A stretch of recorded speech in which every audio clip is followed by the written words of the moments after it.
नमस्कार मित्रांनो, आपल्याला जीवनामध्ये प्रत्येकाला घर बांधायचे असते.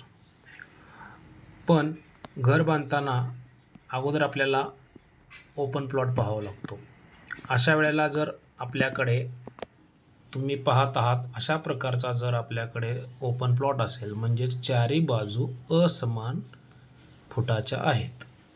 25 फूट, 27 फूट, 24 फूट आणि 22 फूट. तर अशा वेळेला आपल्याला ती जागा किती स्क्वेअर फूट आहे हे माहिती करून घ्यायचं असेल तर काय करायचं?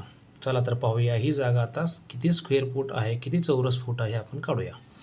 अशा वेळेला काय करायचं? समोरासमोरील दोन्ही बाजूंची बेरीज करायची. याप्रमाणे 25 फूट आणि 27 फूट या दोघांची बेरीज आली 52 आणि त्याची आपण सरासरी काढली. सरासरी काढण्यासाठी दोन्ही भागलं हे आलं 26. त्याचप्रमाणे आता दुसऱ्या दोन बाजू 22 फूट आणि 24 फूट.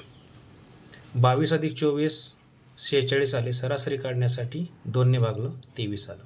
आता हे 26 गुणिले हे 23 म्हणजेच या जागेचं असणार आहे स्क्वेअर फूट.